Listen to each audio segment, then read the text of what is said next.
Okay, good morning, everyone. Welcome to the Cemetery and Funeral Bureau Advisory Committee, May 21st, 2019. I'd like to thank everyone for coming. For those that do not know me, I am Gina Cheverini Sanchez, the newly appointed Bureau Chief of the Cemetery and Funeral Bureau. The previous Bureau Chief, Lisa Moore, retired late last year, and I was appointed on February 20th, 2019. I'd like to express my gratitude to Ms. Moore. I have really stepped into an efficient and effective state program and a really great team of staff, management, field reps, committee members, associations, and so forth. So I'm very grateful for that. Very briefly, I can give an overview of myself. I've been with the Department of Consumer Affairs, or as I'll refer to it as the department, for more than 11 years, promoting through the ranks of the administrative support side, and then moving into management with the Board of Registered Nursing, and on to the licensing chief at the Board of Accountancy, where I spent the last 4 years. I'm really excited to be here, and I do expect the Bureau to continue to evolve with the trends of the death care industry while meeting its mission of consumer protection. So also here with me today, I have Cheryl Jenkins, the program's operations supervisor. She will be speaking to a few agenda items as we progress. Jason Hurtado, our staff counsel from the department, is also with us. And I do have one staff member, Ms. Monica Tagas, who is the Enforcement Unit Associate Analyst. She's going to be our scribe for us today, taking down our action items. At this time, I'd like to have our department staff introduce herself. Hello, my name is Rose Turner. I'm with the department's legislative division. Thank you. And then I'd like to have committee members introduce themselves, beginning with Chris. So my name is Chris Donhost. I am licensed as a funeral director, embalmer, cemetery manager, and crematory manager. I am employed by Sierra Donor Services, which is organ, eye, and tissue donation for the purpose of transplantation, and based here in Sacramento. We're a Donate Life organization, and I serve this advisory committee as a member of the professional side. So, glad to be here. Thank you. Thank you. Hi everybody, my name is Pat Collins. I'm a Deputy District Attorney at the Napa County District Attorney's Office. I work in the Consumer and Environmental Protection Unit for that office. And this is my second year on the committee. Thank you. I'm Jean Okui. I'm presently the president of the Funeral Consumers Alliance, and I'm here as a public member, and I'm in Central Valley. My name is Nicole Montague. I'm a funeral director, South Los Angeles Mortuary. I also own South Los Angeles Cremation Service, as well as life insurance for the funeral and burial. Well, thank you. Thank you all for your attendance. As this is a voluntary appointment for our committee members, I do greatly appreciate your time and commitment that you have made to the Cemetery and Funeral Board and the death care industry overall. So thank you. I do like to begin each public meeting with the Bureau's mission statement that helps focus our discussions of our mandate of consumer protection. The Cemetery and Funeral Bureau, which I'll also refer to as CFB or the Bureau, advocates consumer protection and licensee compliance through proactive education and consistent interpretation and application of the laws that govern the death care industry. This meeting is being webcast and will be posted to YouTube at a later date so we can watch it at any time. For the record, this meeting is being webcast from the CFB headquarters building at 1625 North Market Boulevard in Sacramento, California in the El Dorado meeting room. Please remember that this is a working committee and member participation and discussion on agenda items is greatly appreciated. I also like to hear from committee members when any of you, as we kind of were discussing earlier, if any of you have industry-related issues, concerns, or you think something should be on the agenda, please contact me via email, give me a phone call. You can reach out to my supervisor, Cheryl Jenkins, also, so I can consider it for a future agenda item. Okay. Quick housekeeping. Restrooms are located in the lobby by the elevators, and there is a cafe on the first floor if anybody needs or wants anything. Please put your cell phones, tablets, or any electronic devices on silent for the duration of the meeting. In between each agenda item, I will ask for committee comments and then public comment before I move on to the next. So that took care of introduction and opening remarks. Do committee members have anything in relation to that topic specifically? No? Or public comments? Okay. Moving on to agenda item number 2, update on Bureau activities. This is a pretty robust agenda item, so we're going to take each item and then I'm going to pause for comment after each one. Some, may be very minimal and we'll fly right through. Others, in regards to credit card for license renewal, there may be more questions, so I'd like to pause after each one, okay? We'll begin with our sunset review. So every 4 years, the CFB is called before the legislature to discuss its accomplishments. To discuss its accomplishments and challenges since the previous sunset. Ms. Moore and the CFB team provided the Legislative Committee a thorough report, giving me a very strong foundation to testify at the Joint Sunset Review Oversight Hearing about a week into my position, literally day 7. So the Sunset Review report and attachments, along with the background paper provided by the committee, are all available on the CFB's website. You can also see my full testimony at the hearing on the legislature's archive media page for March 5th, 2019. About an hour and 50 minutes in is when I start. So it is expected that our sunset date will be extended another 4 years, but the bill has not yet been finalized. So when that happens, the CFB will also be made aware of any action items or concerns that the committee may have, anything that we should do over the next 4 years prior to going before the legislature again, or sometimes they have sooner dates than that. So we're not expecting anything major. It was a very successful sunset. I got very minimal questions while I was up there. It was nice, only 4. I'd like to turn it over to the committee for any discussion or questions about that process or the sunset review hearing. Okay, any public comment? Okay, We'll say something. yes. And please state who you are for the record. Jerry Desmond, and Executive Vice President of the Cemetery and Mortuary Association of California. Just to say, our position, of course, is in favor of the continuation of the Bureau, and so we testified in support of the sunset review hearing, as you might expect, in terms of continuing consumer protection and the vitality of the Bureau. And so we were pleased to support and continue support for the legislation that will emerge that will provide for the continuation. Thank you. Okay, anyone else? Okay, moving on to our strategic plan. I'm very excited to announce that CFB's 2019 through 2023 strategic plan is complete. It is currently in the process of being posted online. There's some ADA requirements we must abide by before we can post it, but I do have the printed version in your materials and a few extras on the table out there to my left here. The purpose of this strategic plan is to set achievable goals and to guide the CFB in continuing to meet its mandate of consumer protection. The objectives in this plan provide specific actions Bureau staff plan to take to achieve these goals. During the development of the plan, feedback was provided from consumers, Bureau staff, my predecessor, Ms. Moore, committee members, and the management team.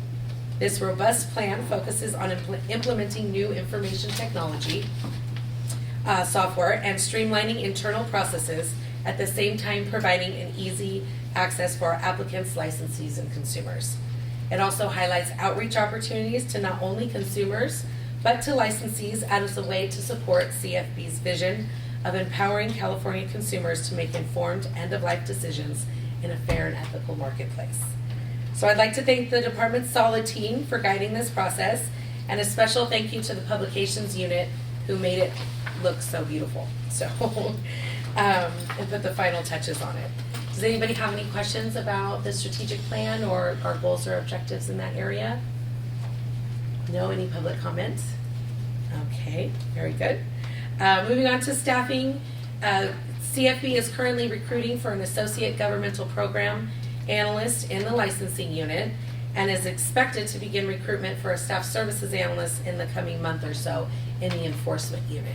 Other than that, we are completely full. So this is great.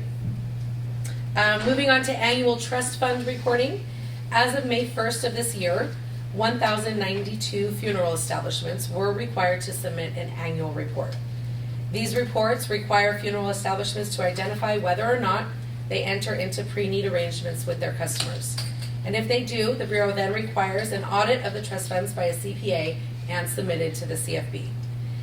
As of today, only 57 of the establishments have complied and submitted their reports, which again, 57%, not 57, excuse me, thank you. Good call.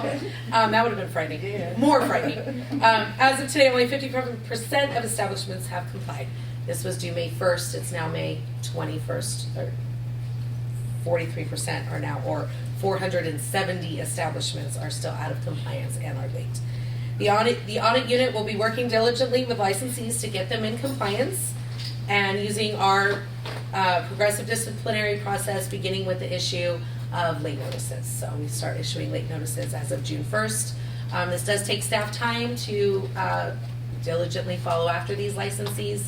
So we do look for ideas, communication, outreach ideas on how to get funeral establishments to comply in a more timely manner. Moving on to cemeteries, we have 191 cemeteries that must report on their endowment and special care trust funds each year. These reports aren't due till June 1st, so we've only gotten 8 so far, but they're all on time, obviously. I do expect that this topic is going to be a reoccurring topic as a public reminder to our licensees to submit their annual reports. These reporting requirements are not only essential, but are a legal requirement and assist the Bureau in its fiduciary oversight responsibility in assuring customer trust funds are protected and being properly handled. So this is very important. It's part of our mandate of consumer protection, and it is a requirement that we oversee these trust funds. So we need to know the status of them. Does anybody have any comments on annual trust funds or the previous topic of staffing? I do, as far as the staffing. Mm-hmm. The individuals that you all are gonna hire, are they gonna be familiar with, again, what we deal with day-to-day operations of the funeral homes, cemeteries, and so forth? A lot of times when we call and we have questions, we can't get an answer. I'm speaking as far as myself. I'm speaking as far as myself. Yes. When we do our recruitment, we do set certain criteria for these positions of Associate Governmental Program Analyst, or AGPA, and a Staff Analyst, or SSA. These are commonly used classifications throughout state service, and they do, let me speak about licensing and enforcement a little bit separately, because we do have separate criteria for each area. In regards to the licensing side, it is really a application processing, meeting requirements, so we don't necessarily need a cemetery and funeral background on that one.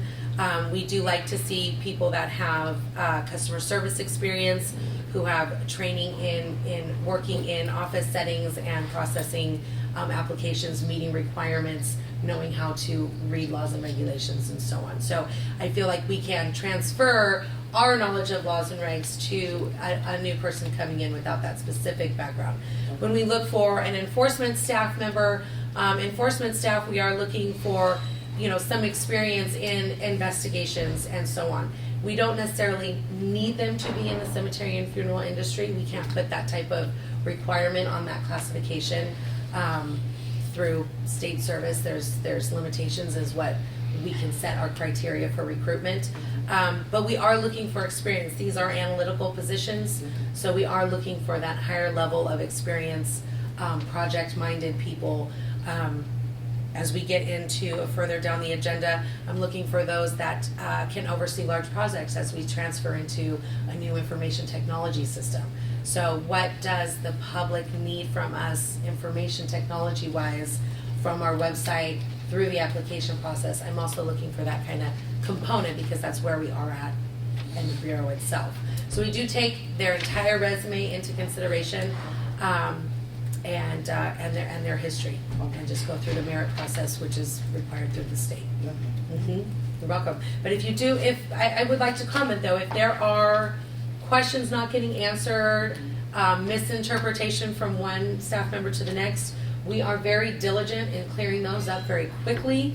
So they do need to be elevated. They do need to be elevated to the associate analyst if that's the appropriate in that unit, like the field reps, or up to the manager as it's appropriate with Cheryl Jenkins here, and then we get those cleared up quite quickly. Because I had a cemetery that reached out to me. I guess he found me online or something, and he reached out to me with questions. So I just directed him, of course, on the mortuary side.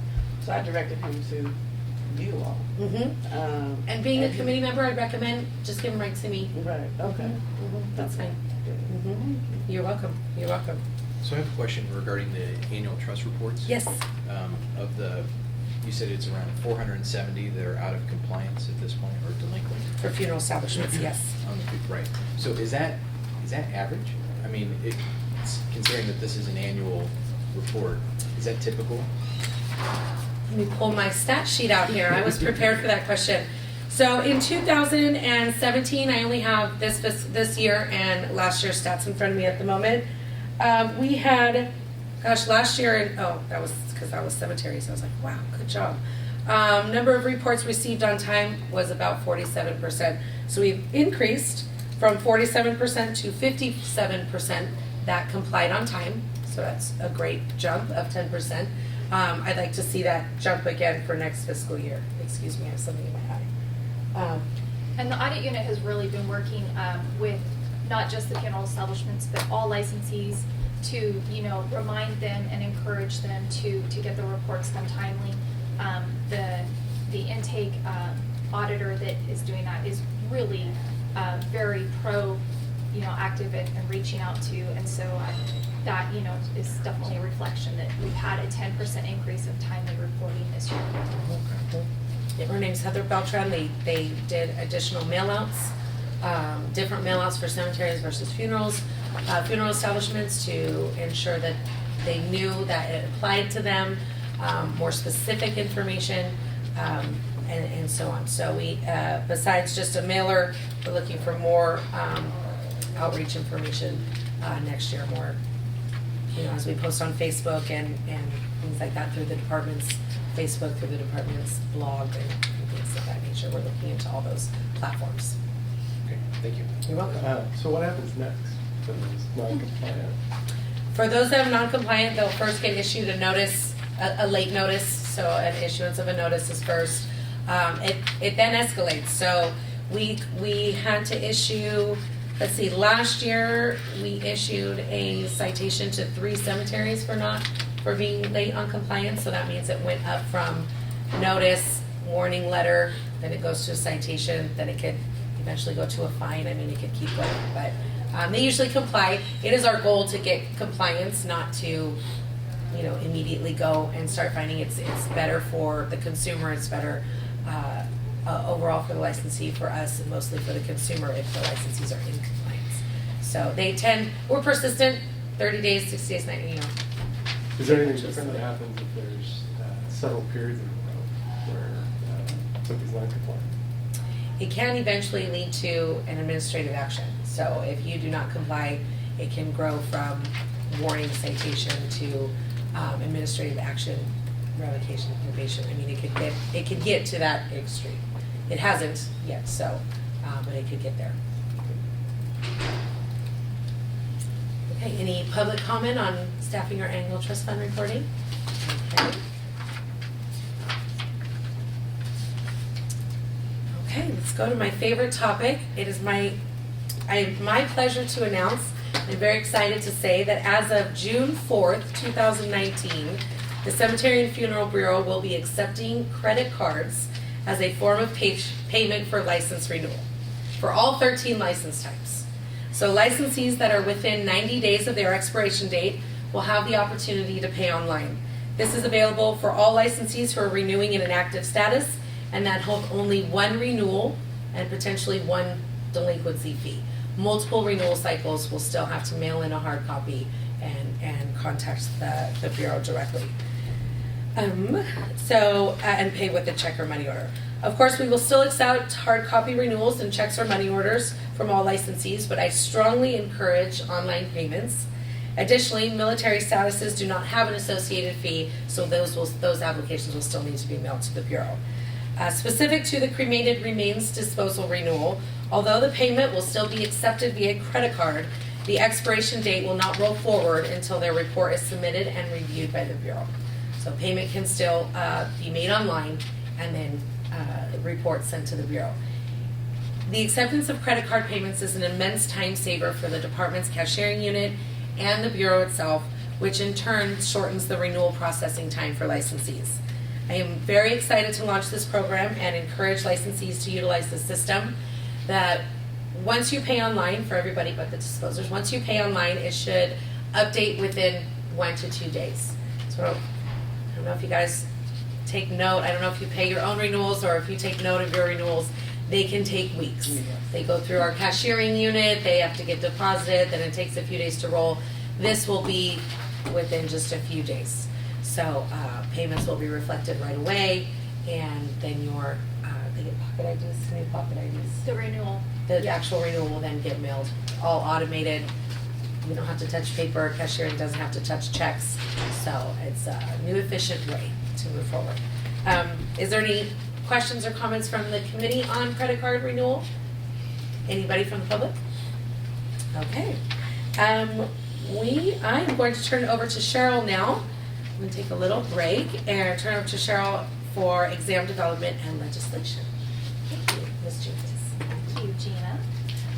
So the Bureau is continuously working on examination development. We have 5 exams that are administered by the department. That includes the funeral director, the embalmer, crematory manager, cemetery manager, and the cemetery broker. We work with the department's Office of Professional Examination Services to conduct the exam development, and we are always working on an exam. Each fiscal year we are moving into a different exam. Last fiscal year we did the crematory manager. We did have to delay multiple workshops, and so that did actually roll over into this fiscal year. That was completed in February, and I anticipate that the new exam from the crematory manager will be released soon. And then currently we are working on the cemetery manager exam. This included an occupational analysis. We are required to conduct one every 5 to 7 years by law. And an occupational analysis defines a profession in terms of the actual tasks that a new licensee must be able to perform safely and competently at the time of licensure. So currently, we have completed the occupational analysis for the cemetery manager exam. This was completed with our final workshop back in March, and we're now beginning to move into the examination development process. The workshops require a licensed individual to serve as a subject matter expert for us. And we would ideally like to have 6 people participate in each of our workshops. At a minimum, we need 4 individuals to conduct the workshop. In March, I sent a letter out to all licensed cemetery managers, and it included a workshop list for all of the upcoming workshops. And due to limited participation, I've already had to reschedule 3 workshops to get this exam completed. In order for me to be able to continue to move our exam development forward and complete the process as expediently as possible, I've worked with our exam development, the OPES, and we've restructured, so we are going to now have 4 workshops moving forward. It'll include 2 3-day workshops and then 2 2-day workshops. So these workshops will take place in June, July, August, and September. And the next workshop is currently scheduled for June 11th to 13th, so that'll be the first 3-day workshop. At this time, I have 3 individuals that have committed to assist the Bureau with the workshop. That means that at a minimum, I need 1 more person in order for us to have this workshop. Ideally, I'd like to have 3 additional people. So if you know a licensed cemetery manager, please have them contact me if they're eligible and able to participate at our workshop. In mid-June, I will be sending out a letter to all licensed cemetery brokers. That is our next exam development that we will begin, and it also requires an occupational analysis to be conducted. The occupational analysis, the first workshop for that will be held in late September. So again, we will need a minimum of 4 participants to hold that workshop.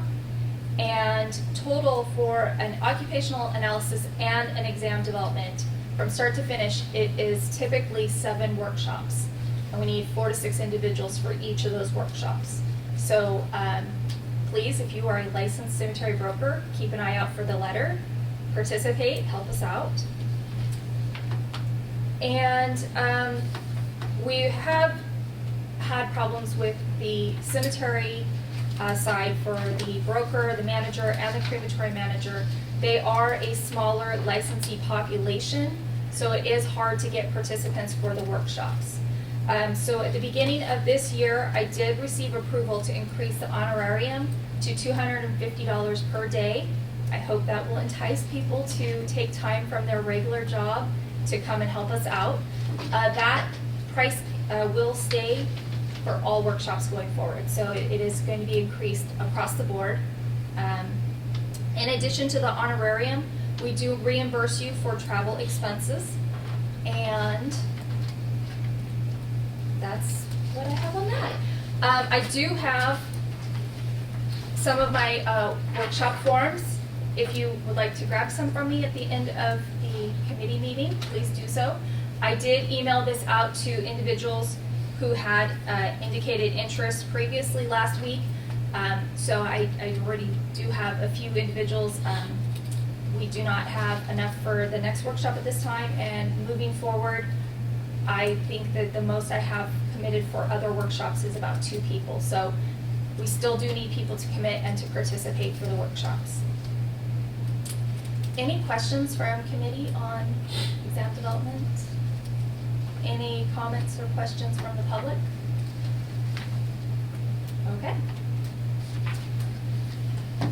So on our legislation, last year we had 3 bills that were chaptered, and the first is Assembly Bill 2138. This has a delayed implementation date. It will become effective on July 1st of 2020. This bill restricts the discretion of programs within the Department of Consumer Affairs when using prior criminal history as grounds for licensing determinations and establishing prohibitions relating to denial, suspension, and revocation of licensure. Under this bill, programs may not use acts involving dishonesty, fraud, or deceit that did not result in a conviction as a basis for denial of a licensure. Other revisions include an adoption of a 7-year limitation on convictions, and we can no longer consider any conviction that was dismissed or expunged. This bill requires the Bureau to develop criteria for determining whether a crime is substantially related to the qualifications, functions, or duties of the profession. And it will require the Bureau to track data relating to our licensure denials, publish the information on our website, and annually submit a report to the legislature. It should be noted that the AB 2138 impacts the entire department, and so while we are developing regulations, the entire department is as well.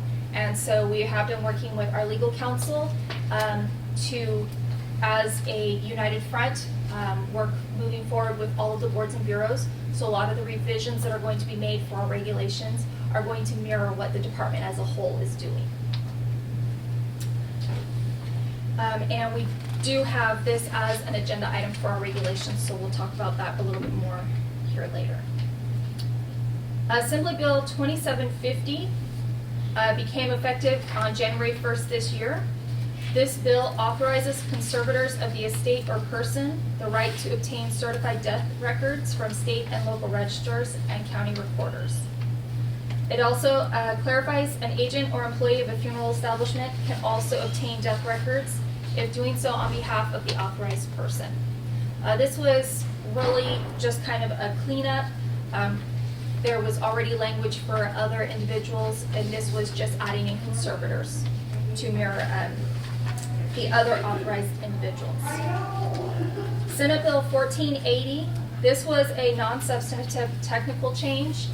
This affected, I believe it was about 8 or 9 sections of the Health and Safety Code, and this was cleanup from when we had the merge of our practice acts. This merged Chapter 19, which was previously the Cemetery Act, into the funeral side, which is Chapter 12.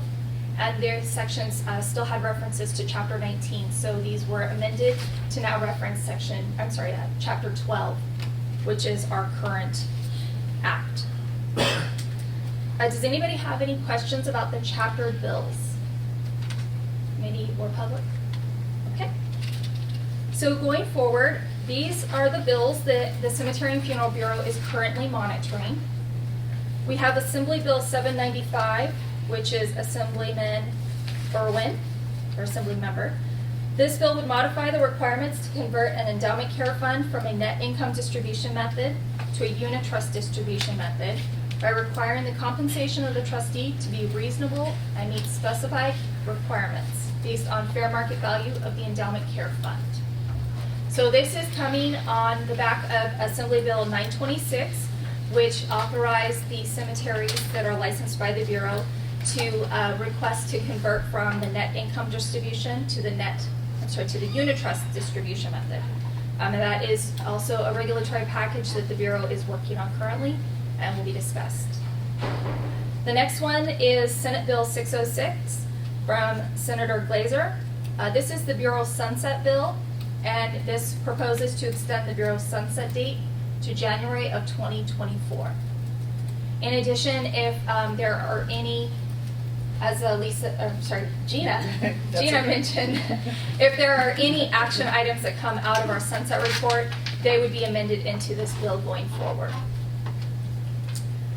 Those are the only bills that the Bureau is monitoring at this moment. Of course, that can change depending upon any bills going forward. We are still early in the session. So right now, May 31st is the last day for any bills to leave the House of Origin. And at any time, they can be amended. So we always continue to, search to see if there are any new amended bills that we need to be keeping an eye on. Are there any comments or questions from committee about the legislation? Any public comments or questions? Okay. I'm going to turn it back over to Gina.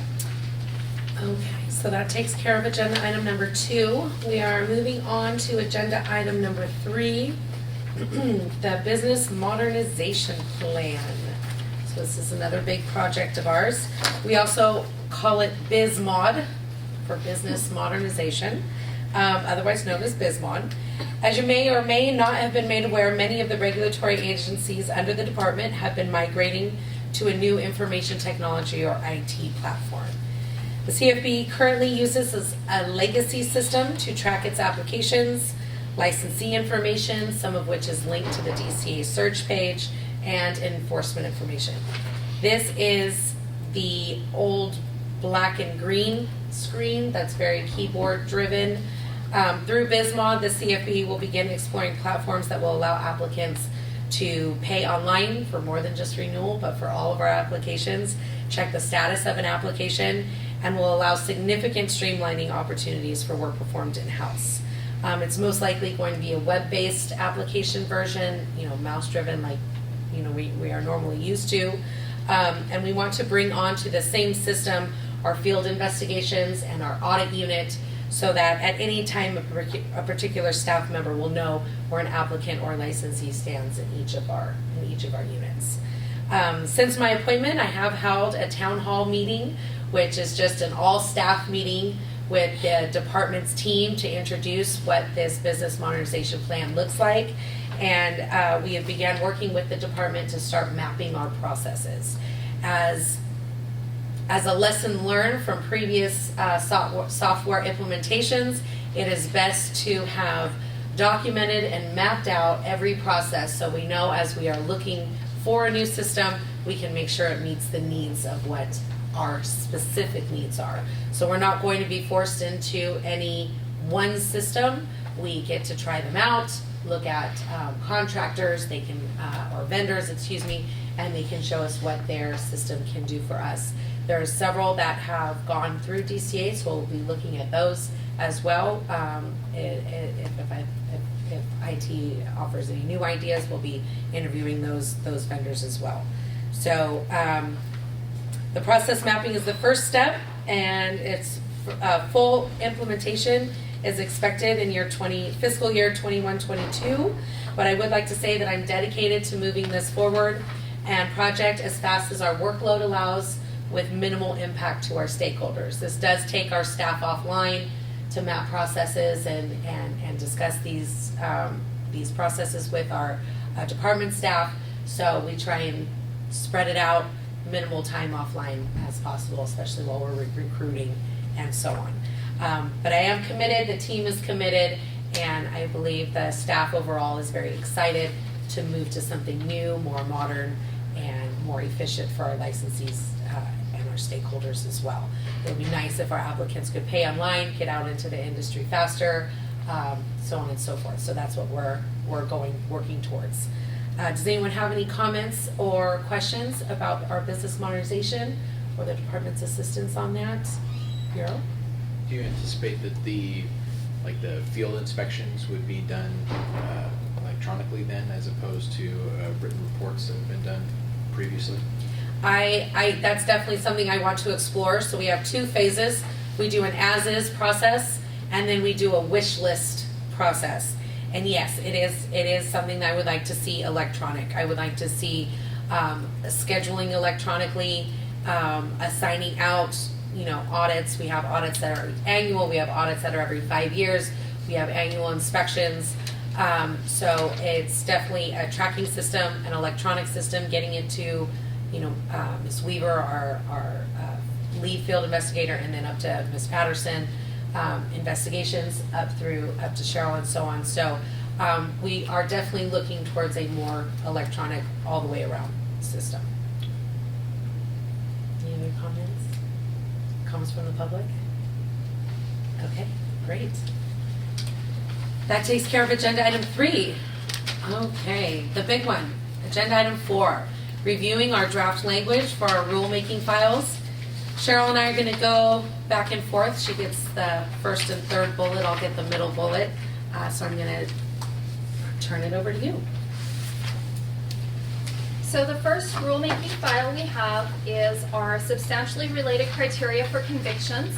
This is a result of Assembly Bill 2138. There are so there are going to be 2 rulemaking packages. The reason being that while our practice acts were merged, we still do have 2 separate sets of regulations. So we have the funeral regulations and we have the cemetery regulations. So this, we have 2 here. The funeral side is going to be sections 1252. We are adding a new section, 1252.1 and 1253 and 1253.5. And on the cemetery side, it's going to be 2330, a new section 2330.1 and 2331, and a new section of 2231. I'm sorry, that's a misprint. That is going to be 2331.1.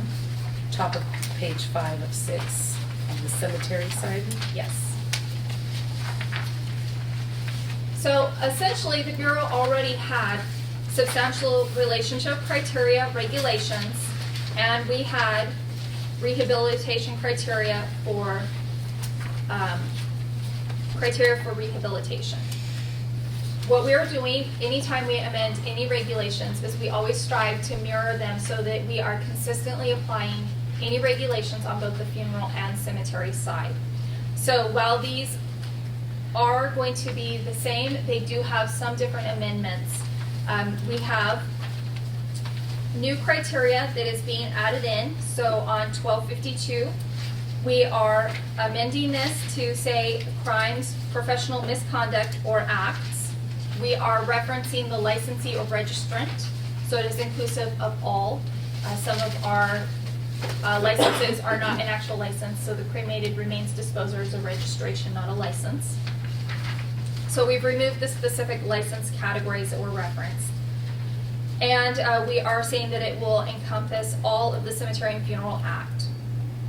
The specific substantial relationship criteria is listed out, the items that we will consider when we evaluate it. So nature and gravity of the offense, the number of years that have elapsed, and so forth.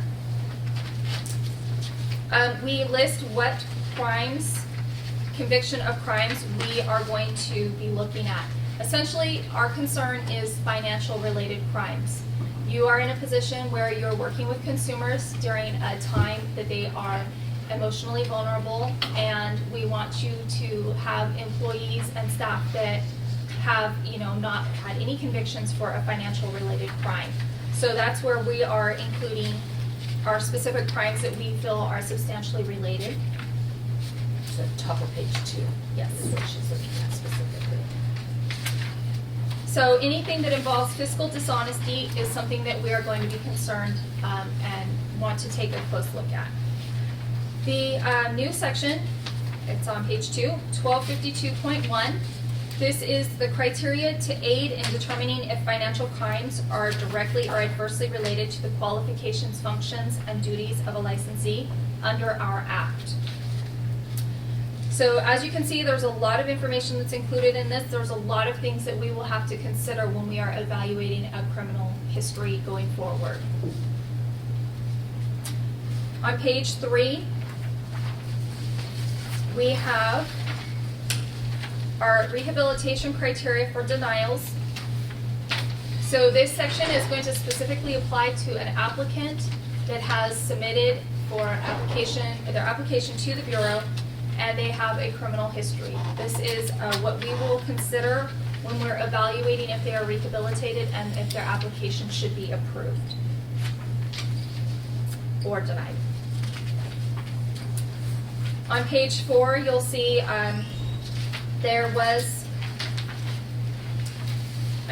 page 3, you'll notice that there is information that was already existing. Any information that's listed on these, if it has an underline, it is new information we are adding into the regulation. If it has a strikeout, that is information that we are deleting from the regulation. Anything that has neither is already existing in the regulation, and we are making no changes to it. So for 1253, you'll notice there is some information at the beginning that is not have any strikeout or underline, and we've literally put in a new piece in the middle. So there is some information at the beginning and the end where we have not made really any changes. And again, that is to kind of mirror that the department as a whole is moving forward with how we're going to implement this legislation. So for page 4, 1253.5, this is going to be very similar language, but this section applies to rehabilitation criteria for suspensions or revocations. And again, we've added information into the middle of the regulation section. It is substantially the same as the previous section, it just applies to a different category. With all of these, going forward, the Bureau is going to be looking at the nature and gravity of the crime. That's not a change, we've always done that. This is just laying out a little bit more specifically what our criteria is when we're evaluating those. It is very specific. We do have some additional restrictions, we have to take into account going forward. We cannot consider anything that has been dismissed or expunged. We cannot include anything that is over 7 years unless it falls under one of our substantially related items. So basically, financial dishonesty of some sort. So on the cemetery side, this language mirrors exactly the funeral side. It's just different sections. So on page 1, we've got the substantial relationship criteria. On page 2, we have added in the criteria to aid us in making that determination. On page 3, we have our rehabilitation criteria for denials. And also on page 4, you'll notice we have struck out a large section. That is simply being moved into a separate section. On the cemetery side, the denials and the revocation and suspension were all grouped into one section, and we have separated that out so it's very clear, and it does mirror the funeral and cemetery side. So we have this information. It's just been moved to the new section we've added for rehabilitation criteria for suspensions or revocations. So again, it's just moved. It's not deleted permanently from the record. Is there any questions or comments from the committee on these regulation packages? So on the financial side, Mhm. or one of the larger ones that you're looking at, is there any kind of end time? I mean, 7 years for other convictions, but for that, is it any conviction at any period in that person's life, or? So that's Is there- where that criteria is gonna play in. We're gonna look at the, what the crime or the conviction is, the nature and gravity of it, how much time has elapsed, and what, rehabilitation. So, things that may be taken into consideration is, have they completed probation? Have they, completed the restitution if any was ordered? Things like that. So just because you have a financial, conviction of some sort, it doesn't automatically mean you're gonna be denied. To be honest, we have already been very diligent in reviewing applications.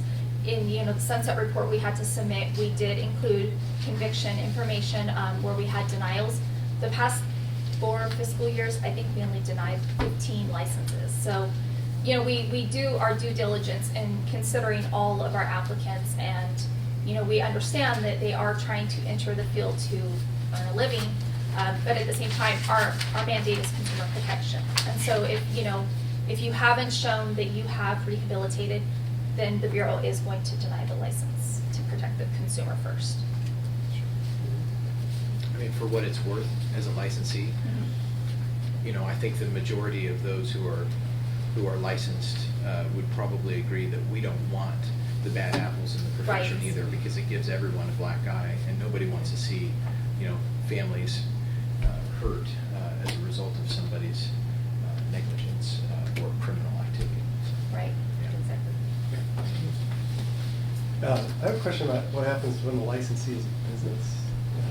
That happens, right? Yes. Okay, so does it only, do these things only come into play if the business itself suffered a criminal conviction, or do you look at the principles behind it? No, we look at the principles, and so we have denied licensure to, for example, we had a funeral establishment where the owner was going to be an individual licensed owner, and they had, a criminal history, and so that is taken into account whether we would issue a license to them as a business owner.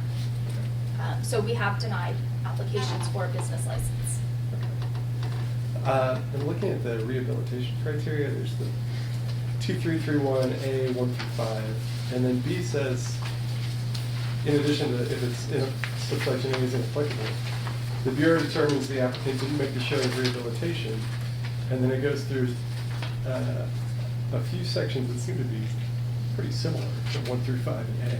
I'm sorry, which section? So 2331 Okay. has A 1 through 5, Mhm. and then if the applicant doesn't make a showing of rehabilitation based on those factors, then you go through E 1 through 6. Mhm. It seems like they're pretty similar. I mean, is that situation come up a lot?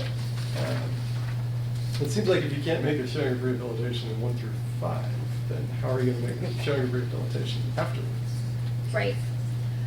They are very similar, and again, the department as a whole is moving forward, and so some of these are, our guidance from legal counsel to say that, we'd like this information included. It's, again, the Bureau is going to be considering the totality of the information that's provided. And it is incumbent on that applicant to show that they have rehabilitated and that they should be issued a license. So if they can't show that to the Bureau, then the license would be denied.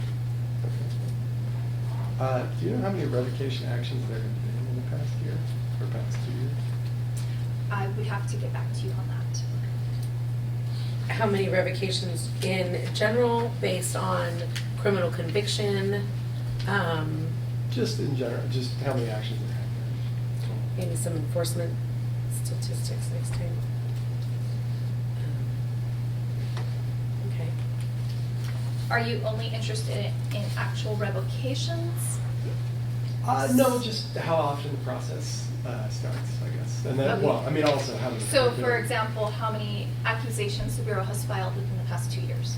Yes. Okay, because not all accusations result in an Terminated. actual revocation. Sometimes we will enter into a stipulated settlement with the licensee where they're placed on probation with specific terms and conditions. Okay. Yeah, I guess I just want to know how often the process is invoked. Okay. We also do things like cite and fine. Those are not necessarily actions like accusations, but if you are interested in those statistics, we can provide those also. Sure. Thank you. Will be sent to all of us. Yeah, I like the idea of that being a potentially next agenda item. Would you like it sooner than that? Because I can send an email out to all of us prior to that, but that may be something to consider as a future agenda item topic. Yeah. Yeah. Yeah, if we earlier can- for sure. We can talk about it Yeah. next time. I'd like to do Mhm. that. Yep.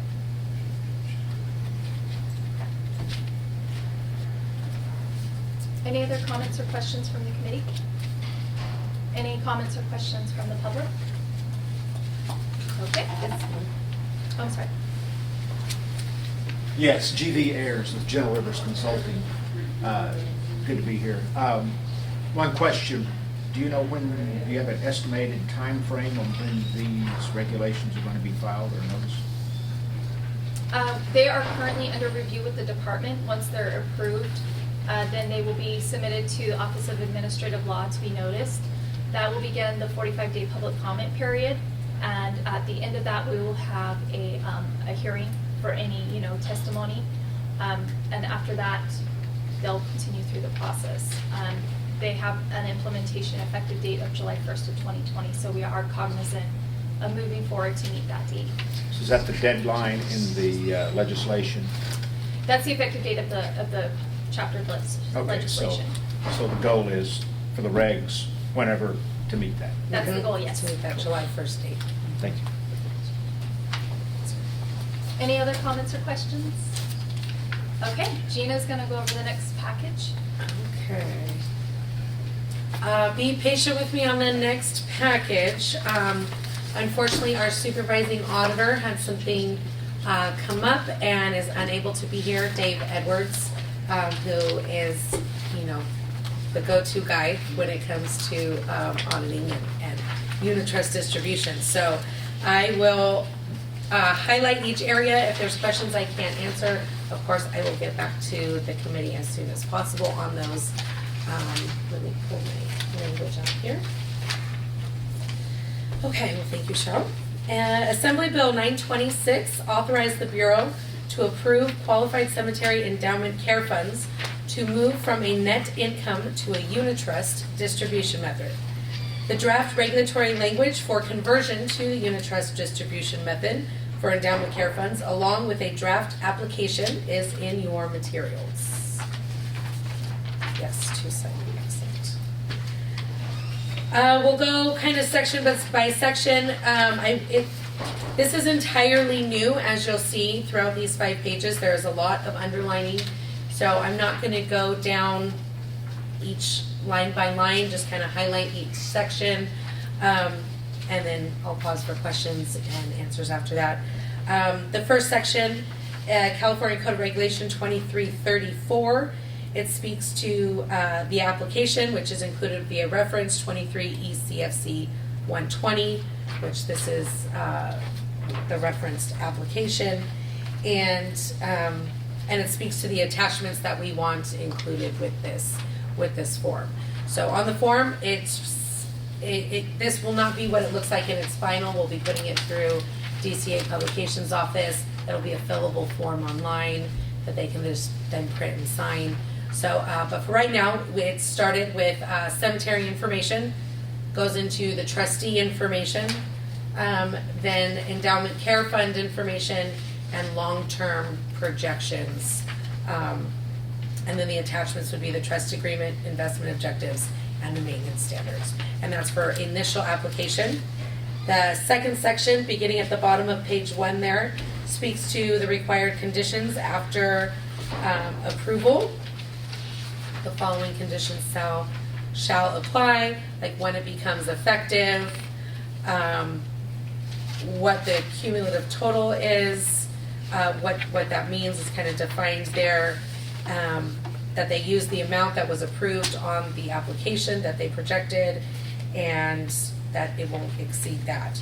It's the second section. Section 3 is also a new section to be added, and it's in the middle of page 2 and outlines the denial criteria of an application criteria for denial.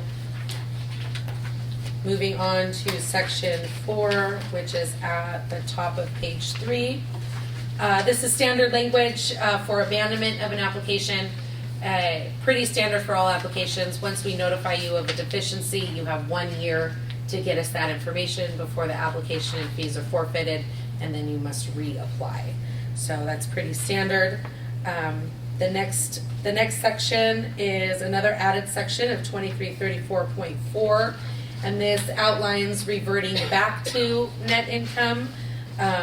If you don't meet the conditions of your original approver, if we have now become conservator of the fund, in accordance to 7613 of I think that's the Health and Safety Code. Is it this professional? The code means BP, okay. If you fail to file your annual report, or if you're not in compliance with our stats and regs, those types of situations, we can authorize you to revert back. And that takes care of revision for the most part.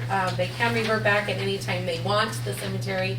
They do not have to wait till their full fiscal year out if that is their preference. So that allows that also. The last area is amendment. It is not a new section. We're just adding to the Endowment Care Fund reporting section. So A is, that's just a cleanup from 9650 to 7612.6. B is the new information of what we would like to include with the annual report to ensure that they're still following, and that following our rules, and that the Endowment Care Fund is in a good place. That has been amended. Okay. As we've already stated, these are in draft format, and I appreciate any discussion in this area. So I'd like to turn it over to our committee members. Do you guys have questions, concerns, comments on this area? Well, I have a general question. Yes. I do not know much about the difference between the two different types, but it seems like you got to jump through a lot of hoops to get to the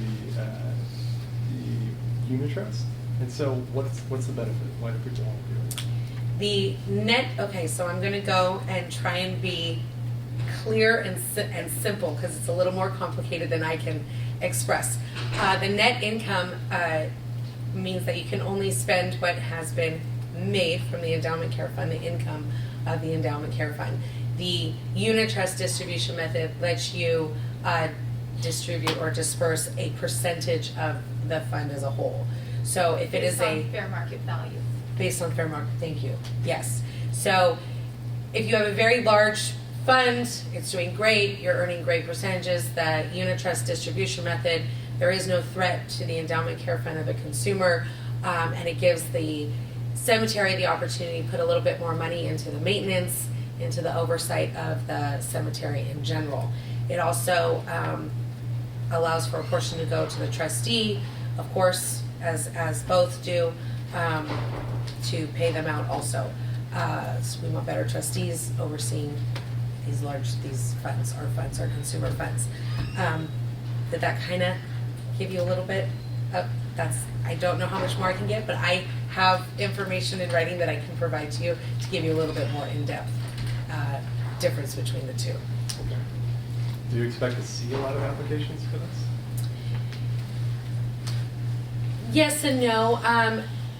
I think when we put the bill through, we had expected, I thought we had a percentage that we put out there that we kind of anticipated. Do you remember that number? There is possibly up to half of our licensed cemeteries that may be eligible.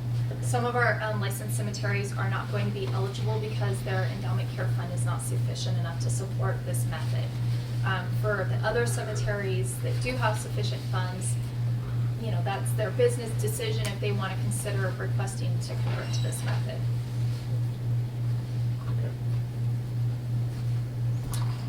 We do take into consideration that, we did recently do an endowment care fund sufficiency report that's on our website. And, there is a small percentage that are sustainable and doing great. There's a little bit larger percentage that is kind of right on the cusp, and then there is the remainder that most likely just will not qualify for these. They will desperately need to raise their endowment care fees to get that fund in a more sustainable place. So we work with them, we take their annual reports and so on, but if they're not making income, you know, it's what it is. So we consistently work with those licensees to monitor those lower funds. Okay. One more question. Are there more auditors assigned to work now in this area? Because this is a new area and it seems pretty intense, information intense as far as the review goes. Are there more people specifically assigned for these? Over the years, the Cemetery and Funeral Bureau has grown the auditor unit. We currently have 3 limited term positions that we are going to, through the proper channels, request those to be permanent after their limited term service is up. And in regards to this specifically, we did ask for a legislative position to assist in this. However, the staff themselves, the way it was looked at when 926 originally went through, is the staff themselves, they look at annual reports already. This would be a more labor-intensive annual report, but we do believe it's pretty much absorbable with our current staff in addition to another half position. Thank you. Any more committee comments on the regulations for unit trust? Public comment for unit trust? I know they want to. Public comment for unit trust? None? Okay, excellent. Phew. All right. We're going to move on to licensure and regulation of alkaline hydrolysis, and I will pass the baton over to Cheryl. So Assembly Bill 967, this was from Assemblymember Gloria, was chaptered. It is a statute of 2017. This had a delayed implementation date. It will become effective on July 1st of 2020. This will require the Bureau to license and regulate hydrolysis facilities and hydrolysis facility managers. So this is to allow alkaline hydrolysis to be a new form of disposition in California. This is very new. There are only 14 other states that have this as an accepted form of disposition currently nationwide. So we have proposed regulations for how the Bureau intends to implement this. When this legislation was drafted, they really worked to, as much as possible, mirror the crematory laws that we already have in existence. So where we are able to, we have added this into crematory regulatory sections. So anywhere where it might reference cremated remains, we've just amended to say cremated remains or hydrolyzed remains. The way that this is being implemented, it is a completely separate form of disposition from cremation in California. So going through this, on our first page, on section 2310, we have a little bit of cleanup language, and then we are also adding in the hydrolysis facility. So the application fee will be a fixed sum of $1,000. And we will also require that hydrolysis facilities submit the quarterly reports and include the $8.50 charge for each hydrolysis that is completed. And then we have some cleanup down at the bottom. The authority that is referenced on our cemetery regulations is still outdated. It does reference the 9600 business and professions codes, which were repealed and added into the 7600, which was the funeral side when the practice acts were merged. So we do have a lot of cleanup going on down in those bottom reference sections where we're updating that information. So on the next page, page 2, we have added in the initial filing fee. I apologize. On the first page, that is actually the renewal fee. That is not the initial application. So the initial application and the renewal fee are both going to be $1,000. So the second page, that's the actual initial filing fee for the application. Down at the bottom of the second page, we have the application for the hydrolysis facility license. We will have an application. We are still drafting it, so we do not have it here at the meeting today to put out. It will obviously be drafted and presented as part of the regulatory package when we move forward with this. So a hydrolysis facility can be owned by an individual licensed owner, a corporation, or a partnership. So this information does mirror, again, the crematory. You'll need to provide your articles of incorporation or your partnership agreement, your land use or zoning. You'll need to have your permit to operate the hydrolysis facility. On page 3, you need to have a deed or lease for where you're going to be operating. There are some specific requirements to this specific form of disposition, though. One is that you, as an applicant, will need to go to the city or county to seek any permits or any permits or excuse me, that you need. So if that's a local health department, if you need something from, you know, a department of toxicology, if you need something from the waste management, those are all incumbent upon the applicant to obtain and to provide with their application. Part of that is that you also are only allowed to use a hydrolysis chamber that has been approved by the State Department of Public Health. So they will review the proposed hydrolysis chambers to make sure that they meet the requirements, that they are destroying all pathogens, and the intent is that only those hydrolysis chambers that do meet that standard will be allowed to be used in California. So as part of this, you'll need to provide your approval from the State Department of Public Health for the hydrolysis chambers that you propose to use at your business. The next is we are going to be amending the manager section. That goes over to page 4. So a hydrolysis facility will have to have a licensed hydrolysis manager. With this, in lieu of creating an entirely new manager classification for licensure, we have worked with the legislature to allow a licensed crematory manager to obtain certification to show that they have a demonstrated knowledge to allow them to operate the hydrolysis facility. What this did is it removed the requirement to go through an occupational analysis and examination development, which can be expensive and would have driven up the cost substantially for this process. So the Bureau will require that the crematory manager provide certification that they have received training to operate the hydrolysis facility, specifically the hydrolysis chamber. And you'll see that at this time that's going to be in the form of certification from the manufacturer that makes the chamber that you'll be using at your business. Again, at the bottom, very standard language, we've added a section for the abandonment of a hydrolysis facility license application. If you are notified of any deficiencies, you have up to 1 year to provide the items that are required to meet the application file. Otherwise, you will forfeit the any fees and the application, and you would need to start over. Also on page 5, the form and content of crematory and hydrolysis contracts. So again, this is a section where we've already got this in regulation for crematory contracts. The information that's required is identical for hydrolysis contracts. So we have just amended this to add them into this section. On the next page, page 6, maintenance of records. The records that are required to be maintained are the same, so we've added in the licensed hydrolysis facility. There's no difference between the crematory and the hydrolysis facility here. So we've added in hydrolysis where appropriate.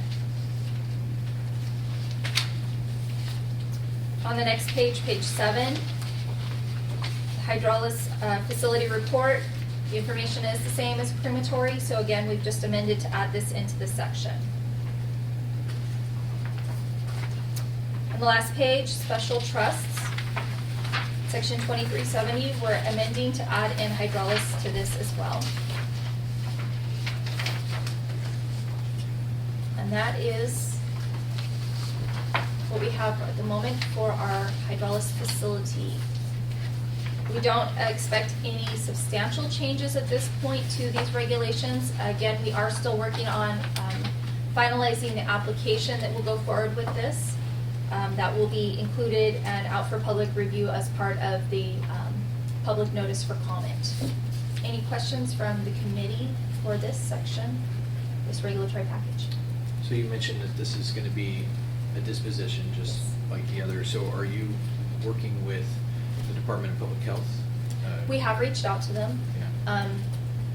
But I don't know, that's my legislative analyst is working on that, so I don't have specifics of where we're at with their portion.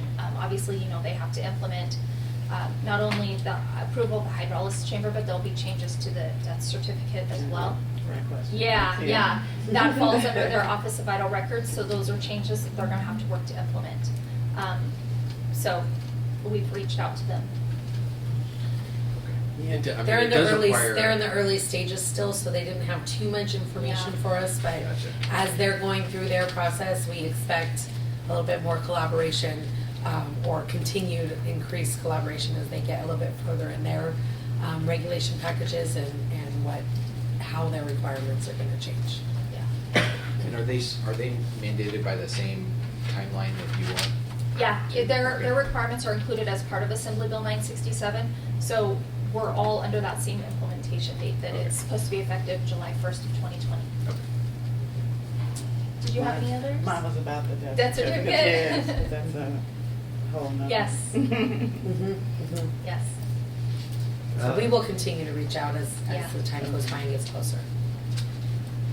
So just a question on why the regulatory charge is so much higher for hydrolysis. So we did a fee study, which was conducted and completed back in November of 2016. And what that did is we did an across-the-board evaluation of all of our fees that we currently charge for anything related to not only licensure, but like a duplicate license, a notification of change, or any of our actual workload. And so the fees that are proposed in that is what we based this on. So as part of that, we are under collecting for the work that is involved with the licensure of a crematory. And the proposed fee for that would be set at $1,000 per application if we were allowed to get a fee increase. And so, moving forward, we are a special fund, so we have to support our operations based upon the fees that are collected. So going forward, we will eventually have to raise our fees, and this was based upon that. Because we are considering them as like crematories and hydrolysis facilities, and so that's how we set that fee. The fee study is on our website. It's linked under the quick links on the Yes. right-hand side is our fee study, which, that is our first step in trying to raise our fees, as they haven't been raised in a very long time, like she said. We are undercutting ourselves there. Yeah. Do you expect a lot of applications? That's hard to say. I do know that of the other states that are approved for this, at the time when I was researching when this bill was going through, there were only 5 states that were actually performing this on decedents, and each of those states only had 1 facility. I do believe that Oregon is one of them, and they might have another facility now. I'm sorry? They have the Mayo Clinic, but it's not for decedents. That's part of their donor program. There was one mortician had a place. We had our annual meeting there about 4 or 5 years ago, and he had his own business. Okay. Yeah.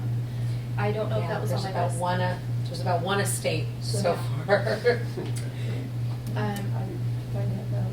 Yeah, so when this was going through, we did receive a few calls inquiring about the process, but we haven't received any recently, so it's kind of hard to judge right now how many applications we will receive.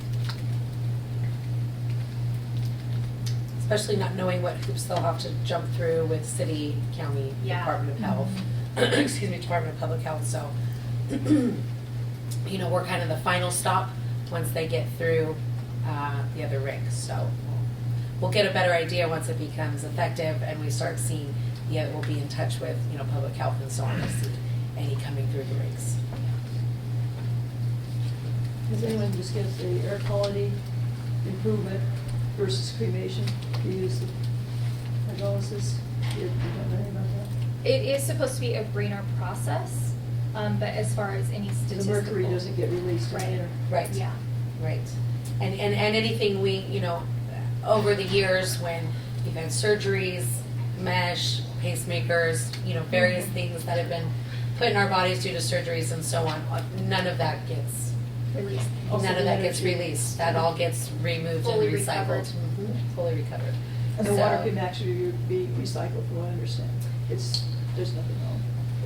that is correct. Once the pH balance gets back to its normal pH And the levels, it temperature. can then be released. So it is really up to the individual city counties whether they want that to be released or whether it'll get removed from the site. So that's not something that Do will like be a overseen. contracted waste management. Management type of contract. So we don't oversee that section of it. It'll be interesting to see what the individual cities and counties do in that regard, since it is something so new. Yeah. Any other questions or comment from committee? Any questions or comments from the public? No? Okay. Yes. Yes, GB. GV Ayers with General Rivers Consulting. Question, timeframe on these regulations, kind of the same as the others? Because you're looking for July 1, 2020. Correct. Implementation. Yes. So this package is under review now currently within the department, I'm assuming.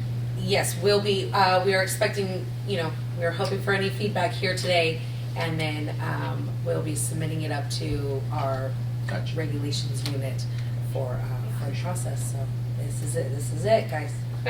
Question then regarding the facility manager. Is that going to be a separate license than the crematory manager license, or is it going to be a crematory manager license, then the certification? Yes.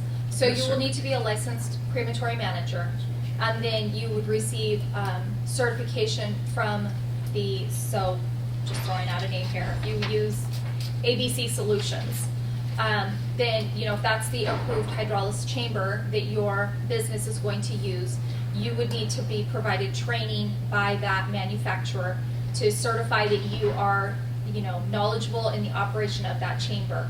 That would be provided to us, and then the Bureau would certify that this crematory manager license is, they're certified, they've met the requirements to be designated as the manager for the hydrolysis facility. So it's not a separate license, it's a certification on an existing license. Right, and will there be a fee for that? There will not be a I fee didn't see associated. that. So that's okay. And then, I know under your crematory side, that the other employees at the crematory Yes, have to receive training absolutely. in that in order to be involved in those processes. It'll follow that Is same the same process. thing? Yes. Same thing. Okay. Yes. So the ultimate responsibility lies with that crematory manager that's designated as the hydrolysis facility manager to ensure that the operation of that hydrolysis facility is following laws and regulations. So that they have documented training. Exactly, yes. That makes sense. No, good job. Thank you. Do you know where things are with the Department of Public Health as far as approving any chambers? We have reached out to them, but we have not received any kind of a list of, who they have considered, who they've approved. But we are working to reach out to try and get that information. Obviously, we need to know who has been approved and when we're moving forward with these. And whatever so- their processes are, Yes, yeah. yeah. Right. That makes sense. And there is additional reporting requirements through the Department of Public Health moving forward. It's not just a one-time. They are required to submit reports to them every 5 years. They're gonna have to submit their testing to show that the chamber is still meeting the requirements and destroying pathogens. So there is more involvement ongoing with the Department of Public Health. Right. Okay. Thank you. Very Thank you. interesting. Fascinating. Yes. Any other questions? No? Gina? Okay, well, thank you very much. That took care of our agenda item number 4 of reviewing draft language. We are moving on to agenda item number 5, the proposed November 2019 meeting dates. Wednesdays tend to be typically good days for the department, meeting room-wise. So we like to do it early in November. I know we have a lot of things going on late November. So November 6th and November 13th is where I was going to start. And committee members, what do your calendars look like? either of those dates work for me. November, there's no telling with what we do. Right? So I was hoping to get that in first. Yeah, so did anybody have objection to either date? Not yet. I don't have it in this calendar, but I think on my home calendar, it has something on November 6th, so 13th is probably better for me. Okay, so as of right now, I can say that November 13th will be our next advisory committee date. That is subject to change. If it does change, it will be posted on our website. We will send an email out, and then of course we will let committee members, I will personally let committee members know. But that is what we're going with. Again, for future agenda items, please email me as time goes by to assist with robust agenda. That takes care of agenda item number 5, unless there's any public comment on our dates chosen. No? Okay, agenda item number 6, public comments on items not on the agenda. Just as a quick FYI, the Bureau or its committee members may not discuss or take action on any matter raised during the public comment section that is not included on this agenda, except whether to place it on a future agenda. But I do welcome comments from the public. Is there any? Thank you. Good morning, everybody. I'm Curtis Ming. I'm the Consumer Investigative Reporter for CBS 13 here in Sacramento. And I'm showing up today because we want to get answers for our viewers that we have not been able to get tied to an investigation we're working on. We recently did an investigation profiling this man right here. His name is Robert Oliveira. He passed away. His family called a number that they were given from the hospital of a funeral home, and they were put through to a man who was operating an unlicensed funeral home outside of a church in Stockton. They paid for a cremation. 11 days after they paid for the cremation, this man's cremated remains were not ready in time, and this man did not make it to his own funeral. While investigating this particular story, I learned researching licensees from a public standpoint is not easy. If you go to your page right now and you enter particular names, their licenses will come up showing that they are active or not active, but they do not list any disciplinary action taken against that particular licensee. I know that the Cemetery and Funeral Bureau was, in its sunset review to state legislature said that disciplinary action against a licensee is public through the online verification feature. That it was not true in this case. And I want to know why. Why is this information not easily accessed by consumers?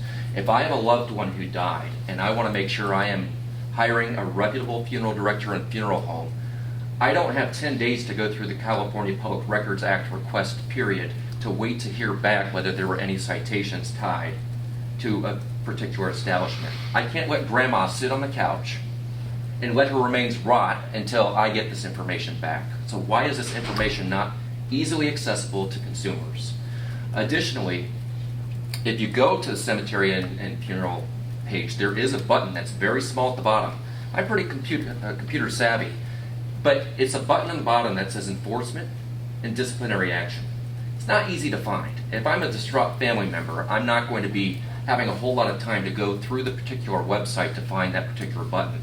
And even if you do enter that button, it only lists names, the license number, and then the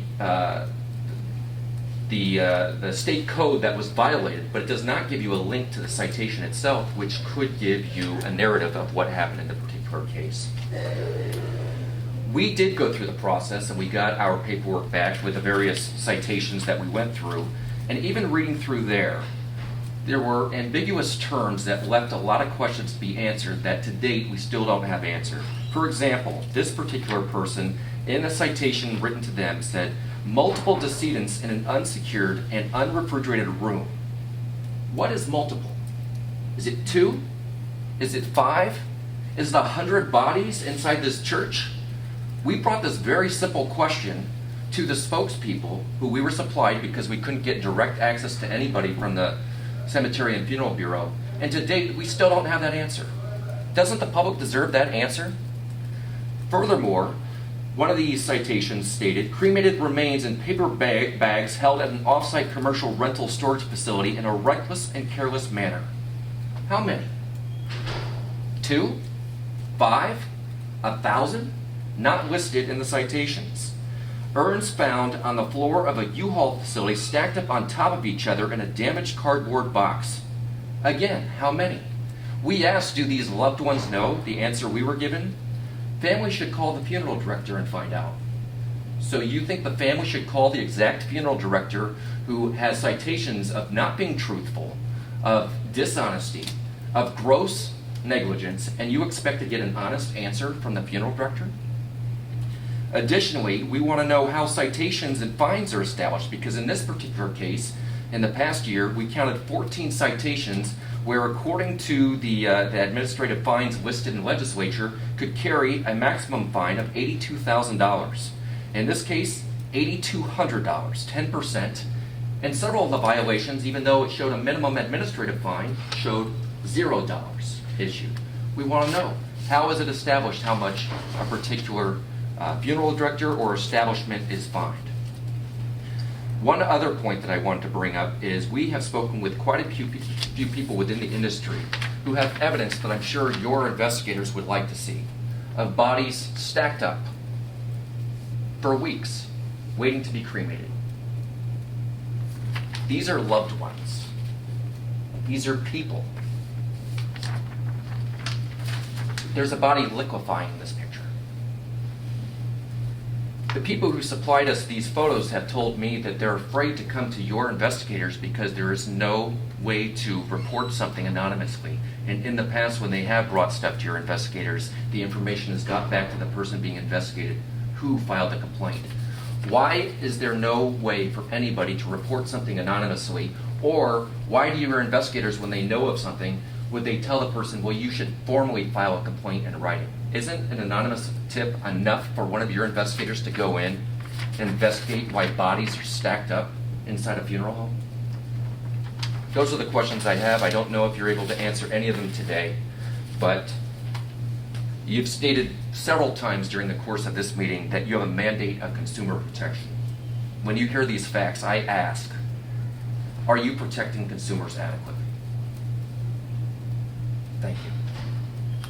Thank you very much for your comments. I, unfortunately, as was stated before the public comment item, we cannot engage in a conversation with you right now in regards to this topic. I can tell the public, though, that in every complaint is investigated. Every single complaint, whether anonymous or not anonymous, every single complaint. We do have to have evidence, so it is difficult if someone reports anonymously and does not submit pictures or does not submit anything. Because if we show up, just like any judicial, situation, if we show up, or any investigation situation, and that is not the case, then we have no evidentiary facts. So I do encourage those that if they know something, they know anything that's going on, whistleblower, whatever it may be, to please call us and file a complaint. Every complaint is opened, every complaint is assigned to an investigator and investigated to its fullest extent. I do have, information that we could put on future topics for agendas in regards to our progressive disciplinary process, get that out more in a public forum, kind of go into detail on how we do that. But again, if there are licensees that aren't calling and telling us because they're afraid, that is unfortunate. And I encourage them to please call and to please let us know. Those in the industry feel the exact same way that are in the industry. Like was spoken before, we want all the bad apples to be found because it makes the good apples not look so good. So please, I encourage that. I don't think I have any more to say on that. I think what would help On that is comment. if the Cemetery and Funeral Bureau communicate with the Department of Public Health. Sometimes as funeral directors, we run into time frames, doctors out of the country. The coroner refuses to sign a certificate. that makes it extremely difficult for final disposition. And I think that needs to be looked at. A part of it. Mhm. We can, let's discuss that more offline so I can get a proper agenda title Okay. and maybe some materials that will support that agenda item. That's Okay. it's a good idea. Mm. So I thank you for your time. If you have signed in and put down an email or a phone number, then we can talk directly because I know we've been going through a third party. So Yes. you're always welcome to call me directly. I Okay. appreciate that. All right. Thank you. very much. Thank you for coming.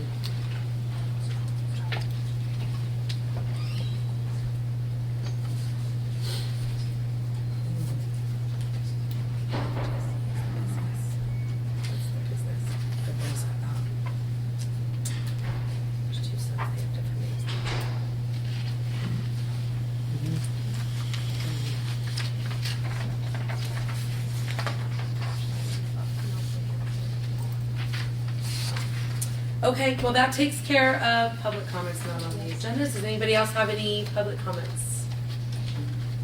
Okay, we are going to item number 7. This is adjournment. Again, I thank everybody for their time and participation. Thank you.